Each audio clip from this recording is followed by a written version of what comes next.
Imagine you're the chief minister of a major Indian state.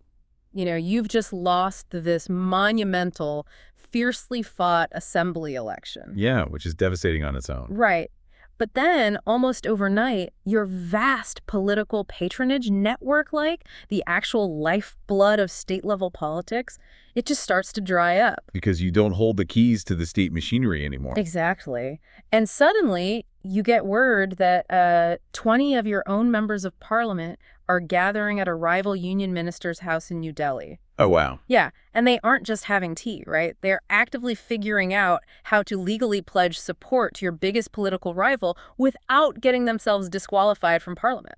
I mean, that is just the ultimate political stress test. You're basically watching a real-time, high-stakes game of constitutional chess. 100%. And, the rules for this game were written back in 1985, but they're being manipulated with, 2026 tactics. Right. Okay, let's unpack this.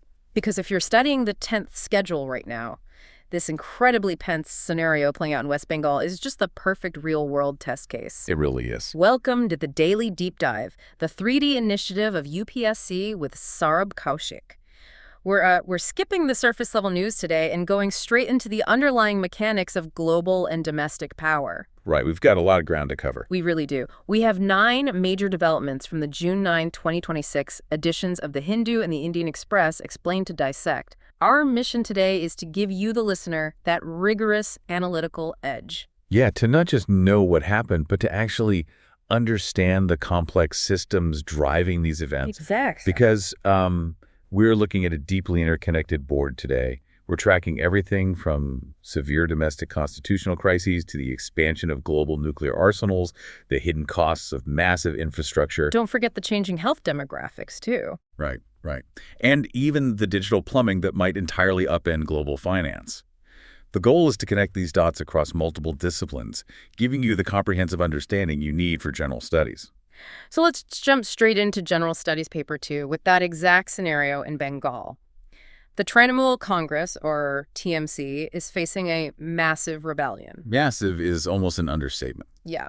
Around 20 of their 29 Lok Sabha MPs, led by former Chief Whip Kakoli Ghosh Dasidar, are maneuvering to back the BJP-led NDA. And the timing of this is just cinematic. It really is. They held this meeting at Union Minister Bhupinder Yadav's residence in Delhi alongside West Bengal Chief Minister Suvendu Adhikari. Right. While at the exact same time, TMC leader Mamata Banerjee and Abhishek Banerjee were across town at an NDA bloc meeting. I mean, the optics there are designed to inflict maximum political damage. But to understand the mechanics of this fracture, we really have to look at the structural reality of Indian state politics following the 2026 West Bengal state elections. Because the TMC lost control of the state assembly to the BJP after 15 years in power. Exactly. And in our political system, losing state power doesn't just mean sitting on the opposition benches. It means a sudden, catastrophic loss of a vast patronage network. And that is a crucial mechanism to understand, We aren't just talking about abstract political ideology here. No, not at all. We're talking about the physical reality of state government contracts, local employment schemes, panchayat-level resource distribution. When a party loses the state machinery, local leaders lose access to the resources they use to maintain their specific voter bases. Precisely. The economic and political oxygen is just cut off. Yeah. And you pair that loss of patronage with intense internal friction. Yeah. Specifically, accusations from the old guard that the National General Secretary, Abhishek Banerjee, has heavily centralized control. Right. And you create an environment that's just ripe for mass defection. We saw the tremors of this earlier when 58 of the TMC's 80 state MLAs defied party leadership on an assembly appointment. Oh, yeah, I remember that. But what is happening right now in the Lok Sabha is far more complex legally. Wait, but the 10th schedule of the Constitution, like the anti-defection law, was literally built to stop this exact kind of horse trading, wasn't it? It was, yeah. If an MP voluntarily gives up their party membership or defies a party whip, they lose their seat. So how on earth are 20 MPs openly pledging support to a rival coalition without the Lok Sabha Speaker instantly disqualifying them? Well, because they're attempting to exploit a very specific, high-risk mathematical loophole. Okay. The 10th schedule, which was added by the 52nd Amendment, has an exception. If 2/3 or more of the members of a legislative party merge with another party, it is legally considered a valid merger, not a defection. Oh, the math. Right. The TMC has 29 MPs in the Lok Sabha. The rebel faction claims to have the signatures of 20 MPs. Okay, so statistically, 20 out of 29 is roughly 69%. Exactly, which clears that 66% two-thirds threshold required to bypass disqualification. I see. Though we should probably note, to maintain strict impartiality here, that the TMC leadership strongly disputes that math. Yes, they do. They claim the rebels only have 13 actual signatures. But even assuming they have the 20, the tactical maneuvering here is fascinating. It's incredibly strategic. The rebels aren't formally merging with the BJP yet. They are declaring themselves a separate parliamentary group offering, quote, outside support. Right. It feels like a corporate spin-off where the departing executives are legally trying to keep their corner offices and their VIP parking spots while simultaneously working for a rival company across the street. That is the perfect way to visualize it. By offering outside support, they are dancing on the absolute razor's edge of the law. How so? Because disqualification usually requires a tangible act, like actually voting against the party whip on the floor of the House. If these 20 MPs merely express verbal or political support for the NDA outside the chamber, the constitutional grounds for disqualification become incredibly murky. Okay, this brings up a critical distinction for the UPSC syllabus. We need to talk about the difference between the organizational party and the parliamentary party. Yes, and the immense power of the chief whip. Right. Break that down for us. So under the anti-defection framework, the Speaker of the House primarily recognizes the parliamentary party, the actual elected MPs sitting in the legislature. Not the wider organizational party structure back on the ground in the state. Exactly. And the chief whip is the vital conduit here. They're the designated member authorized to issue binding voting directions. Currently, Kakoli Ghosh Dastidar claims she is still the legitimate chief whip. Even though she's leading the rebellion. Right. While the TMC leadership officially replaced her with Kalyan Banerjee. Oh, wow. So if a controversial bill comes to the floor and Kakoli Ghosh Dastidar issues a whip to vote one way and Kalyan Banerjee issues a whip to vote the other, it's chaos. The entire crisis just lands squarely on the desk of the Lok Sabha Speaker. And that is the ultimate gamble. The Speaker of the Lok Sabha, who, we should note, currently belongs to the NDA, acts as the sole adjudicating authority for anti-defection petitions. Subject only to subsequent judicial review, right? Under the precedent set by the Quixote Holohan case. Exactly. The rebels are basically betting that the procedural ambiguity of outside support, combined with their contested two-thirds majority, will result in a favorable interpretation from the chair, allowing them to retain their parliamentary status while gutting the TMC's legislative leverage. That's the plan. Wow. Okay, from the precarious internal stability of a state apparatus, we have to zoom out to the ultimate hard power posture of the nation on the global stage. Because if you can't guarantee domestic political stability, maintaining external security becomes infinitely harder. Absolutely. And the stakes for India's external security just became quantifiably higher, according to the Stockholm International Peace Research Institute, or SIPRI. SIPRI is essentially the gold standard for tracking global armaments. Right. Their 2026 yearbook estimates India's nuclear arsenal grew to approximately 190 warheads. And while that jump from an estimated 172 warheads to 190 is significant, what is far more important for our analysis is the qualitative technological shift accompanying that growth. Okay, break that down. Well, alongside an 8.9% surge in military spending to $92.1 billion, which makes India the world's fifth largest military spender.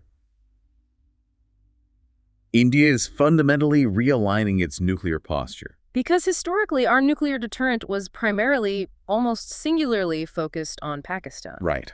But the SIPRI data indicates a definitive pivot. The new investments are heavily focused on longer-range weapons explicitly capable of reaching targets deep within China. And the report highlights two specific technological leaps: canisterized missiles and MIRV capabilities. Let's talk about the mechanics of those, because they change the strategic calculus entirely. Let's start with canisterization. Traditionally, liquid-fueled or even older solid-fueled missiles required significant preparation time before launch. Like you couldn't just press a button. Exactly. The warhead might be stored separately from the missile for safety. A canisterized missile changes that entire paradigm. How does it work? The missile is stored, transported, and launched from a hermetically sealed cylinder, already mated with its warhead. It is essentially a giant ready-to-fire cartridge. So it severely reduces the reaction time. If a threat is detected, you don't need hours or days to fuel and assemble the weapon. You just elevate the canister and fire. Exactly. India's newer Agni variants utilize this, making the arsenal far more survivable and responsive. Okay, and what about MIRV? So MIRV stands for Multiple Independently Targetable Reentry Vehicle. That sounds intense. It is. Think of a traditional ballistic missile as a single sniper bullet. It goes up into space, comes back down, and hits one target. Okay. An MIRV missile is more like a shotgun blast, but where every single pellet has its own advanced navigation system. Oh, wow. A single Agni missile carrying an MIRV payload ascends into space, and a bus mechanism detaches. It then maneuvers precisely to release multiple smaller nuclear warheads, each on a distinct trajectory toward a completely different geographical target. That is a staggering force multiplier. Really is. Because it means one successful missile launch can overwhelm an adversary's missile defense system. They suddenly have to intercept half a dozen warheads simultaneously instead of just one. Exactly. But Samurai also details an event from May 2025 called Operation Sindoor that adds an entirely new, terrifying layer to this. What happened there? During a severe military crisis between India and Pakistan, both sides apparently integrated cyber operations into a conflict actively shadowed by nuclear weapons. Wait, really? That sounds like the nightmare scenario for nuclear strategists. It's the absolute nightmare scenario. For decades, deterrence relied on clear signaling. You see a missile launch on your radar, you launch your own. Right. But cyber warfare introduces blinding ambiguity.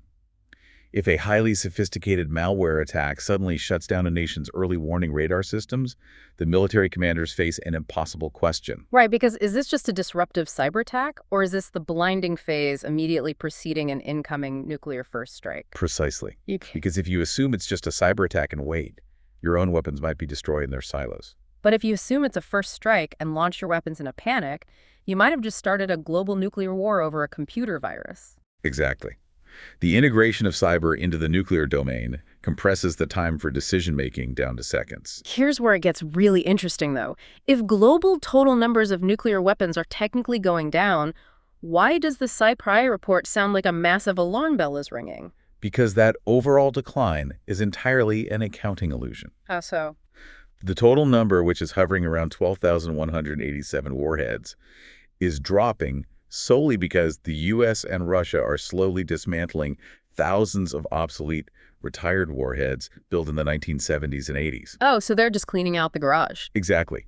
But if you look at the active operational stockpiles of almost every other nuclear-armed state, they are expanding rapidly. This is a qualitative arms race, not just a quantitative one. China is the prime example here, right? SciPri notes China's arsenal expanded to over 620 warheads, with roughly 350 new intercontinental ballistic missile silos being constructed in their western deserts. Yeah, they are on track to potentially match American and Russian ICBM numbers within this decade. So, in this incredibly volatile environment, how does India define its rules of engagement? We need to look closely at the architecture of India's nuclear doctrine. The cornerstone of India's posture, which was officially articulated in 2003 following the 1999 draft doctrine, is the policy of no first use, or NFU.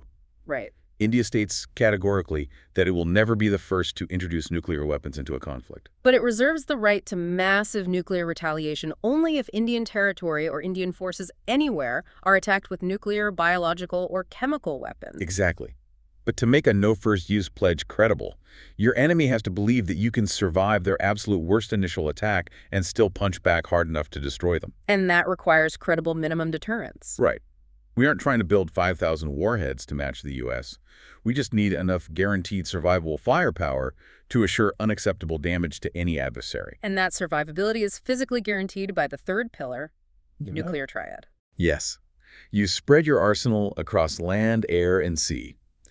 India has land-based Agni ballistic missiles, air delivery capabilities via fighters like the Rafale and Mirage 2000, and crucially, sea-based assets. Like the INS Ariant-class nuclear submarines carrying K-4 missiles. Because submarines are incredibly difficult to track. Yeah. Even if an enemy destroyed every air base and missile silo in India in a surprise attack, those submarines lurking deep in the ocean guarantee a devastating second strike.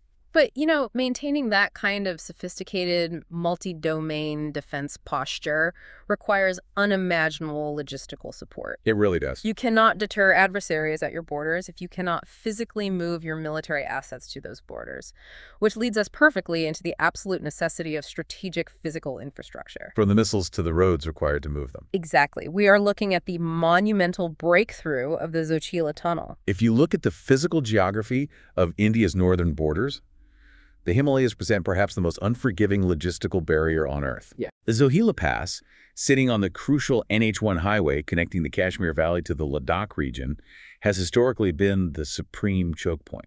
To put this in perspective for you, imagine trying to run a massive, complex e-commerce network, but the only door to your primary distribution warehouse is frozen shut under 20 feet of ice for 6 to 7 months every single year. That is the perfect analogy. That is the historical reality of the Zohila Pass. Because from November to May, heavy snowfall completely severs Ladakh from the rest of India. But on June 9, 2026, we saw the final breakthrough blast of the 13.153-kilometer Zohila Tunnel deep inside the mountain. Now, a tunnel breakthrough is a fantastic feat of civil engineering. Oh, absolutely. When you are excavating a massive tunnel, especially one utilizing the new Austrian tunneling method, or NATIM. Which relies on the geological stress of the surrounding rock mass to stabilize the hole. Right.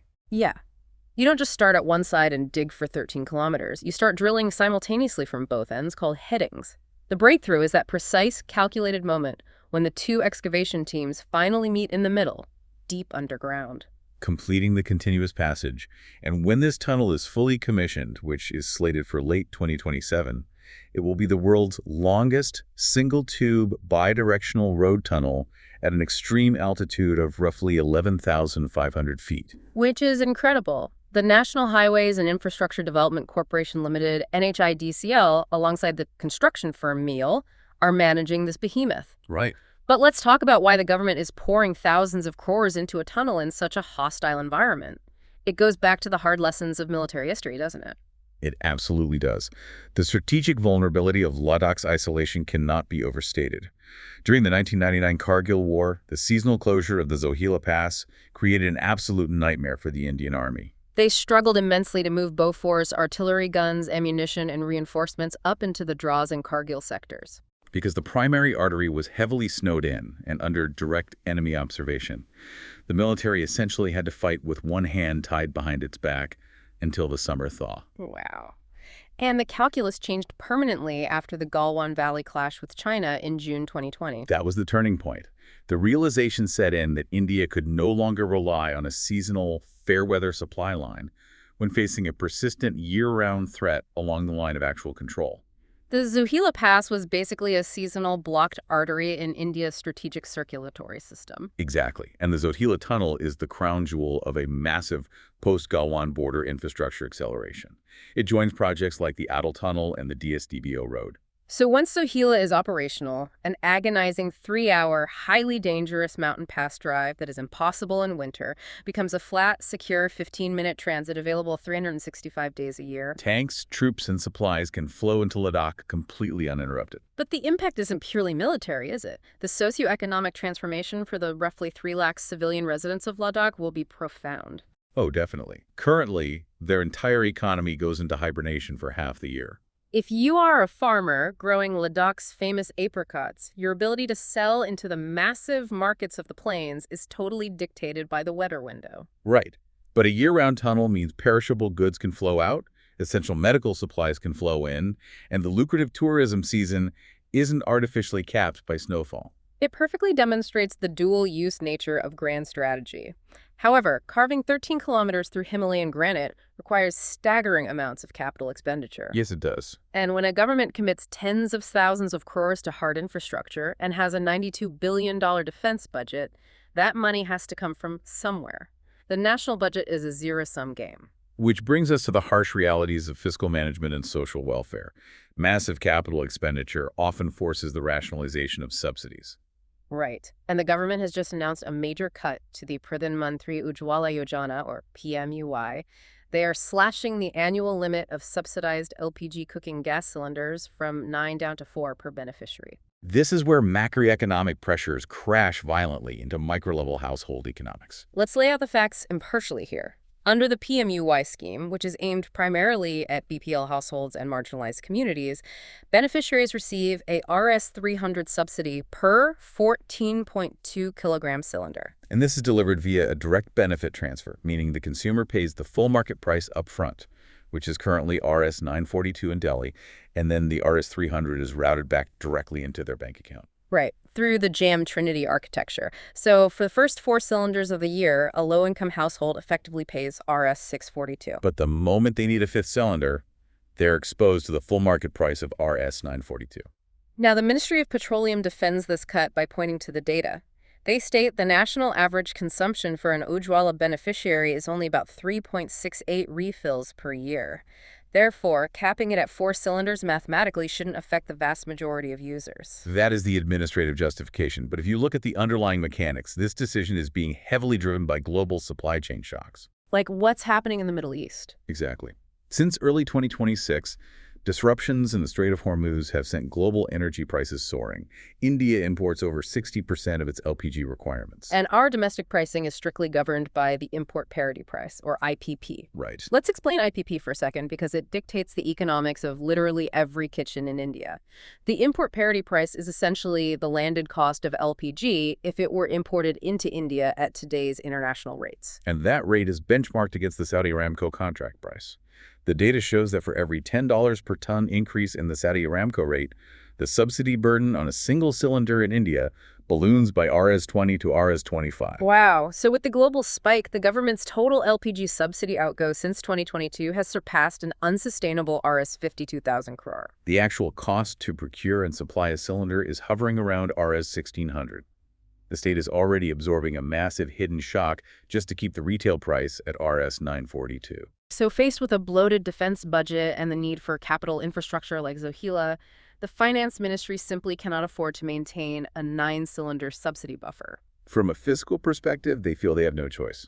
So what does this all mean for the poorest households who are dealing with a below-normal monsoon and food inflation at the exact same time? Well, the massive risk here is a severe regression in public health. You have to remember, the entire foundation of the PMUY scheme when it launched in 2016 was to transition women away from cooking with solid biomass. Like firewood, coal, and dried dung. Exactly. The World Health Organization data on this is stark. Indoor air pollution from burning biomass generates lethal levels of PM 2.5 particulates. And that directly causes nearly 480,000 premature deaths annually in India, predominantly among women and children. The Ujjwala scheme wasn't just an economic handout. It was arguably one of the largest public health interventions in Indian history. Right. And the fear from the opposition and social activists is that at Rs 942, that 5th cylinder crosses the threshold of affordability. A family won't just stop cooking. They will simply go back to the forest to gather firewood, exposing themselves to that toxic smoke once again. And that highlights the brutal trade-offs of governance, doesn't it? The government argues that maintaining fiscal discipline is essential to prevent broader inflation that would hurt the poor even more. While the opposition counters that stripping welfare to fund capex is fundamentally inequitable when households are already stretched to the breaking point. It is a profound tension between balancing the national ledger and protecting the vulnerable. And that exact tension between state ambitions and local realities brings us to another massive, highly controversial project. We're transitioning from the socioeconomic impacts of welfare policy to the socio-environmental impacts of grand strategic infrastructure. Right. We need to dissect the intense debate surrounding the holistic development project for Great Nicobar Island. This project really encapsulates the fierce collision between grand strategic vision and environmental preservation. We are looking at a comprehensive critique published in a June 9 editorial by The Hindu. And the crux of their argument is that the government is utilizing the almost untouchable shield of national security to bypass rigorous environmental and social scrutiny for a mega project that is overwhelmingly commercial in nature. Let's look at the physical reality of Great Nicobar Island for a moment. It is part of the Andaman and Nicobar archipelago, situated at a critical maritime choke point near the Malacca Strait. The government plans to build an international transshipment port, a greenfield international airport, a power plant, and a massive new township there. Proponents argue this is an absolute existential strategic necessity. With China's expanding naval footprint in the Indian Ocean and the Bay of Bengal, an upgraded military presence in the Nicobar chain acts as a vital, unsinkable aircraft carrier guarding India's eastern maritime flank. But the editorial reveals a stark mathematical reality. The strictly military components, like the naval base and the strategic airstrip, occupy only about 5% of the total project area. It's just 5%. The remaining 95% is dedicated entirely to the commercial transshipment terminal and the civilian township. Yet, according to critics, the entire project is being fast-tracked through environmental clearances under the broad umbrella of defense requirements. And the regulatory process itself has drawn severe internal and external criticism. Through right-to-information applications, it was actually revealed that the National Investment and Infrastructure Fund, the NIFE, internally flagged serious concerns about the commercial viability of the port. Without absolute clarity on its strategic necessity. Right. More alarmingly, the Supreme Court's own Ecological Sensitive Areas Committee expressed deep reservations regarding the Environmental Impact Assessment, the EIA. The details of the EIA process here are genuinely concerning. Great Nicobar is not just a piece of empty real estate. It is a globally recognized biosphere reserve and the primary nesting ground for the critically vulnerable leatherback turtle. These massive creatures return to these specific beaches to lay their eggs. Yet, the expert appraisal committee that cleared this massive port development allegedly did not have a single marine ecologist or biodiversity specialist on the panel. I mean, assessing the impact of dredging millions of tons of sand and constructing massive breakwaters on a delicate nesting ecology without marine experts defies scientific logic. It really does. Furthermore, the editorial points to profound violations of tribal rights. The island is home to the Shompen, a particularly vulnerable tribal group living in voluntary isolation, and the Nicobarese. And this directly involves the Forest Rights Act of 2006. Under the FRA, before forest land can be legally diverted for megaprojects, the government must obtain the explicit, informed consent of the local Gram Sabha. But how do you obtain the informed consent of the Shompen, an uncontacted or minimally contacted tribe that does not participate in the modern Indian state apparatus? You practically cannot, which implies that clearances were pushed through without fulfilling the legal spirit of the FRA or the protection of Aboriginal tribes regulation. So the editorial demands that the government release the NETI-IOG feasibility reports and subject the EIA to an independent review. They ground this demand in the precautionary principle. The precautionary principle, which has been adopted heavily into Indian law since the 1992 Rio Declaration, basically states that if a project poses a threat of irreversible environmental damage, the lack of full scientific certainty cannot be used as an excuse to proceed. The burden of proof falls on the developer to prove it is safe, not on the public to prove it is harmful. Exactly. Combined with Article 21 of the Constitution, which the Supreme Court has interpreted to include the fundamental right to a clean and healthy environment, this project is testing the absolute limits of executive power. If a project is genuinely for national security, should the government have to prove it publicly? Can a democracy have its strategic cake and eat it environmentally too? It's a massive debate that forces us to question what kind of health and safety we value. And speaking of health, we need to transition from the health of our island ecosystems to the physical, biological health of our own citizens. Let's look at the newly released data from the National Family Health Survey, Round 6, covering 2023-24. The NFHS is the most granular, authoritative demographic and health snapshot of India. And NFHS 6 presents a very complex narrative. We have achieved some monumental public health victories, but they are deeply shattered by persistent structural failures. Let's start with the massive wins. Institutional deliveries have crossed the 90% threshold, hitting 90.6%. This means over 9 out of 10 births in India now happen in a medical facility, guided by trained personnel rather than at home. That is a historic milestone. And full immunization reached 87.1%. But the number that has everyone talking is the steep drop in stunting. Stunting is a critical metric. It is defined as a child having a low height for their age, and it indicates chronic, long-term malnutrition spanning from the mother's pregnancy through the child's early years. Right, and it permanently impairs cognitive development and immune function. In NFHS 5, 35.5% of Indian children under 5 were stunted. In just 5 years, that rate has plummeted to 29.3%. A 6.2 percentage point drop in a country of 1.4 billion people is astonishing. It points to the success of conversion strategies like the Pushan Abhiyan, which attempts to coordinate sanitation, clean water, and nutritional supplements. However, the critical reading of this data warns us not to get blinded by national averages. Because a national average can mask a multitude of regional crises. Exactly. Take that 90.6% institutional delivery rate. It sounds like a universal success. But if you dig into the state-level data, the infant mortality rate, or IMR, reveals a massive fracture. In a state like Manipur, the IMR is an incredible 3 deaths per 1,000 live births. But in Chhattisgarh, it remains devastatingly high at 37. And there is a deeply alarming trend hiding inside those institutional delivery numbers, specifically regarding private hospitals. The data reveals an absolute epidemic of medically unjustified cesarean sections. In some private hospital chains, C-section rates are hitting 40 to 60%. The World Health Organization clearly states that the biologically ideal C-section rate for any population is between 10 and 15%. Anything significantly higher indicates a systemic failure. But why is it happening? It comes down to the fundamental economics of private healthcare, doesn't it? It does. A natural delivery is unpredictable.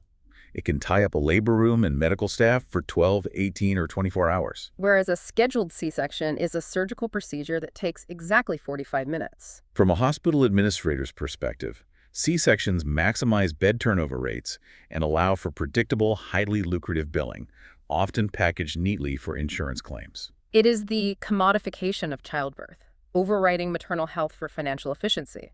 Looking at just the national averages is like flying over a forest in an airplane and it looks green and healthy, but you miss the individual dying trees, like these severe regional disparities. That's very true. It is a severe regulatory blind spot that bodies like the National Health Authority need to address urgently. And we see similar structural issues when we look at the nutritional gaps that fail to improve. Because despite stunting going down, the rates of wasting, which is low weight for height, indicating acute starvation or severe immediate illness, remain alarmingly high. Furthermore, the burden of anemia in women of reproductive age and young children has barely moved. India still carries one of the highest anemia burdens globally. And this tells us something very important about policy design. It tells us that supply-side interventions have a hard ceiling. The government has pushed massive programs distributing iron folic acid tablets and fortifying rice supplied through the public distribution system. Right. But anemia is deeply rooted in socioeconomic inequality. If a woman lacks the financial agency to diversify her household's diet beyond basic subsidized carbohydrates, or if she suffers from chronic intestinal infections due to a lack of clean sanitation, all the iron pills in the world will not cure her anemia. Exactly. You cannot simply medicate away a problem caused by structural poverty. If we look at the UN Sustainable Development Goal 2, zero hunger, the target is to bring stunting below 10% by 2030. At 29.3%, we are going to miss that target entirely.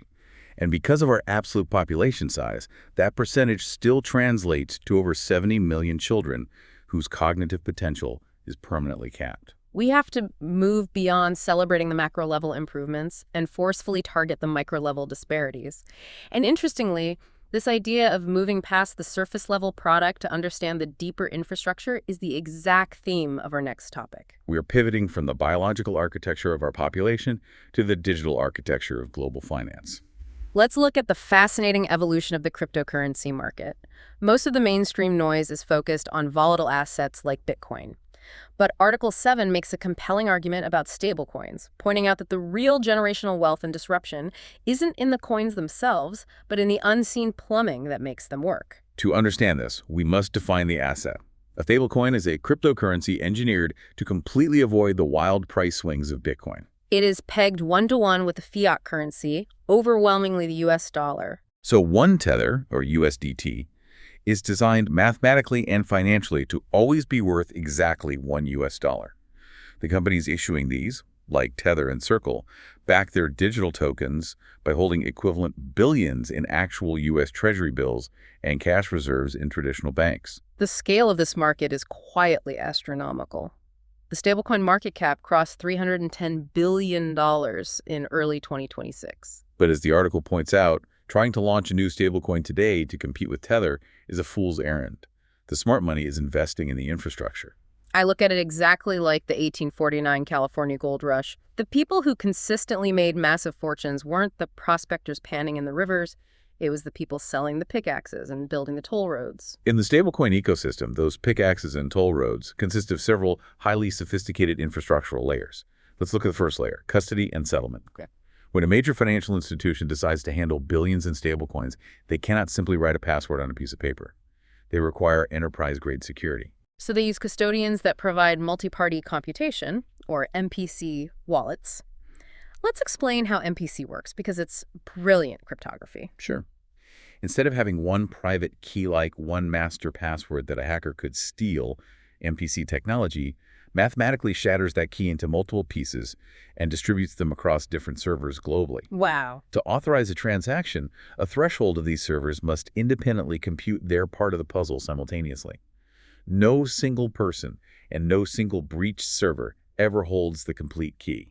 Companies like Fireblocks dominate this invisible custody layer. The second layer is the physical toll roads. Wow. The blockchain networks themselves, like Ethereum, Solana, or Tron, or the new Layer 1 stablechains. Every time a digital dollar moves, the network charges a microscopic transaction fee, known as a gas fee, to process it. Then you have the third layer, the on and off ramps. If you have rupees in your HDFC bank account and you want to buy USDC, you need a bridge. Companies like MoonPay or traditional giants like Stripe operate these bridges. They handle the messy regulatory conversion of traditional fiat into digital tokens. So what does this all mean for the average person sending money home? Well, on a purely domestic level in India, it arguably doesn't mean much right now. India doesn't need a corporate stablecoin for daily transactions because we have the Unified Payments Interface, UPI. Right, UPI processed 185 billion transactions last year instantly and essentially for free. Furthermore, the Reserve Bank of India is rolling out the e-rupee as central bank digital currency, which is practically a sovereign, state-controlled stablecoin. Where stablecoins become massively disruptive for India is in the cross-border remittance corridor. India is the largest receiver of remittances globally, pulling in roughly $125 billion annually from expatriates working in the Gulf, the U.S., and Europe. And the current traditional plumbing for that money is archaic and expensive. If an Indian worker in Dubai sends money home via SWIFT or traditional wire transfers, the correspondent banking networks take a massive cut, often 5 to 7% in fees, and it can take days to clear. Stablecoin rails offer instant finality across borders for fractions of a penny. This is the regulatory friction point. The technology clearly offers superior efficiency for our remittance corridor. However, under the Foreign Exchange Management Act, FEMA, Indian residents are heavily restricted from holding foreign-denominated assets. Since most stablecoins are pegged to the US dollar, allowing them to freely circulate in India would essentially dollarize parts of the digital economy, severely undermining the RBI's sovereign control over the rupee. The RBI wants the efficiency of the blockchain plumbing, but they absolutely do not want foreign corporate dollars flowing uncontrollably through it. It is a profound shift in the architecture of global finance. And right alongside this financial realignment, we are witnessing a massive geopolitical realignment in the highest halls of international diplomacy. That is the perfect pivot. Let's look at the absolute diplomatic earthquake that occurred at the United Nations, detailed in Article 8. Germany's shocking failure to secure a non-permanent seat on the UN Security Council. The UN Security Council has 5 permanent members with veto power and 10 non-permanent members elected for 2-year terms. On June 3, 2026, the General Assembly voted to fill 5 of these seats. Germany, an absolute economic titan and one of the largest financial contributors to the UN system, was contesting for one of 2 seats allocated to the Western European and Others group, the WEOG bloc. They were up against Austria and Portugal. The mathematics of the UN General Assembly require a 2/3 majority to win a seat.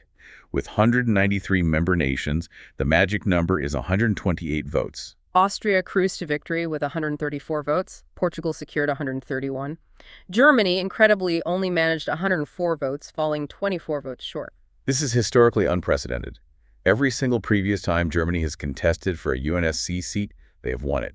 They have served 6 terms. The immediate reaction from Berlin was defensive, with officials implying Russian lobbying had derailed their bid due to Germany's staunch support for Ukraine. But sophisticated diplomatic analysts immediately dismantled that excuse. Both Austria and Portugal have been equally vocal in support of Ukraine and deeply critical of Russia. If Russia had the power to block Western nations over Ukraine, none of the WEOG candidates would have won. The actual reason for Germany's historic defeat lies not in Eastern Europe, but in the Middle East. It fundamentally comes down to Germany's stance on the devastating conflicts in Gaza and Lebanon. Among Western nations, Germany has been perhaps the most unwavering, unconditional supporter of Israel. They have provided continuous military exports, fiercely opposed ceasefire resolutions at the UN, and consistently shielded Israel from diplomatic censure regarding massive civilian casualties. To understand this posture, we have to look at the unique domestic psychology of the German state. Their foreign policy is anchored in the concept of Staatsräson, or reason of state. Driven by the profound historical guilt and responsibility for the horrors of the Holocaust, the German political establishment views the security and existence of Israel as an absolute, non-negotiable core principle of the German state itself. That is deeply understood internally within Berlin. But on the floor of the UN General Assembly, the math is dictated by the Global South, the massive bloc of over 130 nations across Africa, Latin America, and Asia.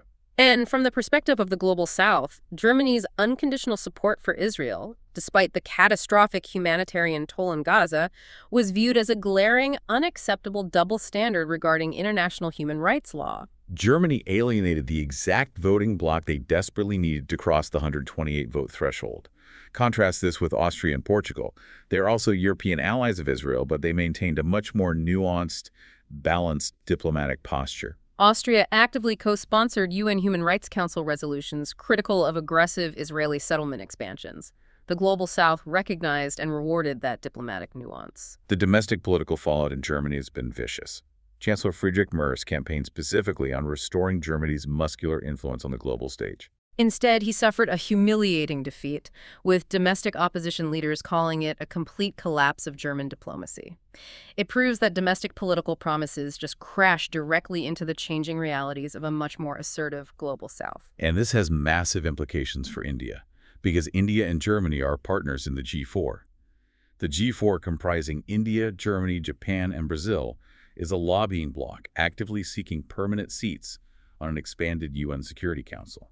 Germany's loss weakens the bloc's momentum, but it also highlights the brilliance of India's own diplomatic strategy.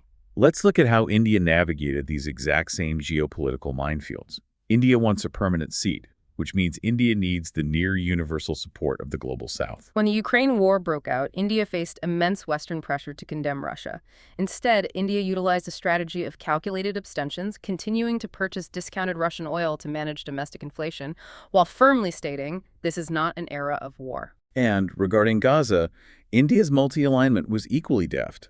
While immediately and forcefully condemning the initial terror attacks on Israel, India very quickly recalibrated its public posture. They issued balanced statements demanding adherence to international humanitarian law, increasing aid to Gaza, and reaffirming support for a two-state solution. That ability to dynamically balance competing global interests without getting locked into a rigid ideological corner is precisely why India retains deep trust and leadership within the Global South, while Germany faltered. Is the difference between rigid ideological posturing and pragmatic, highly sophisticated diplomacy. And that pragmatism is absolutely essential right now because global geopolitical shocks, whether in the Middle East or Eastern Europe, don't just stay in the diplomatic realm. They instantly crash into global markets and currency valuations. Which brings us to our final, highly technical analysis of the day. We're looking at how India's central bank is actively defending the rupee against these very global headwinds. Let's examine the Reserve Bank of India's newly announced FCNRB swap scheme. In early June, following a tense Monetary Policy Committee meeting, the RBI launched a massive twin USD-INR forex swap facility. The sheer goal of this mechanism is to aggressively suck billions of foreign currency dollars into the Indian banking system as fast as possible. The mechanism operates through two main facilities. Facility 2 covers eligible external commercial borrowings. But Facility 1 is where the real action is. It targets non-resident Indians, or NRIs, through fresh FCNRB deposits, foreign currency, non-repatriable bank deposits. Here is how an FCNRB deposit works. An NRI living in New York takes their U.S. dollars and deposits them into an Indian bank like SBI for a fixed term of 3 to 5 years. The crucial part is that the deposit stays denominated in dollars. When the term is up, the Indian bank has to give the NRI back their dollars plus interest. But while the bank holds those dollars for 3 years, they don't just sit in a vault. The bank converts those dollars into rupees to lend out into the booming Indian economy. This creates a massive currency risk for the bank. If the rupee depreciates significantly against the dollar over those 3 years, the bank will lose a fortune when they have to buy dollars back to repay the NRI. To protect themselves, banks buy a hedge. Think of a hedge as currency insurance. They buy a forward contract in the financial markets today, paying a fee to legally lock in a guaranteed exchange rate for 3 years in the future. That fee is called the forward premium, or the hedging cost. Currently, that cost is roughly 200 basis points, or 2% annually. Usually, the bank deducts that 2% hedging cost from the interest rate they offer the NRI. But under this extraordinary new scheme, the RBI has stepped in and declared, we, the central bank, will pay that entire 2% hedging cost for you. And this completely alters the math. Because the bank no longer has to pay for the insurance, they take that 2% and add it straight to the interest rate they offer the NRI. Suddenly, depositing dollars in an Indian bank yields 150 to 200 basis points higher than comparable global safe haven assets. It is an incredibly lucrative sweetener. Financial analysts project this could pull in anywhere from $20 billion to $40 billion in a matter of months. Now, pulling in $40 billion sounds fantastic for Forex reserves. So why do orthodox economists in the Indian Express explicitly label this a terrible idea? To understand that, we have to revisit the financial panic of 2013, famously known as the taper tantrum. In 2013, U.S. Federal Reserve Chairman Ben Bernanke merely hinted that the Fed might taper or reduce their bond buying program. The global markets panicked. Capital violently fled emerging markets, including India, seeking safety back in the U.S.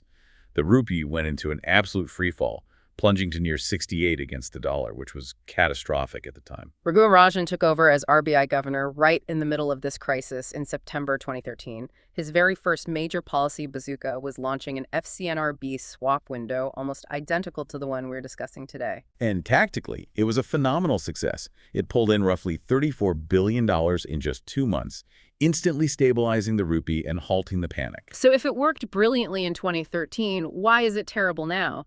Because of the underlying economic distortion and the deferred pain. Right. By actively absorbing the hedging costs, the RBI is essentially printing a massive taxpayer-funded subsidy to incentivize foreign depositors. It distorts free market pricing and creates a severe moral hazard for the banks. But the more dangerous reason is the structural time bomb it creates on the balance sheet. This scheme does not create permanent capital. It creates a massive bullet repayment liability. When these 3 to 5 year deposits mature between 2029 and 2031, those NRIs are going to demand their $40 billion back all at once. Exactly. If the global macroeconomic environment is highly unstable in 2031, or if the rupee is inherently weaker, managing an immediate $40 billion outflow could trigger the exact currency crisis the RBI is trying to avoid today. The RBI went through agonizing stress managing the 2016 redemptions from the Rajan era. It's a bit like taking out a high-interest payday loan to fix your only car so you can get to work.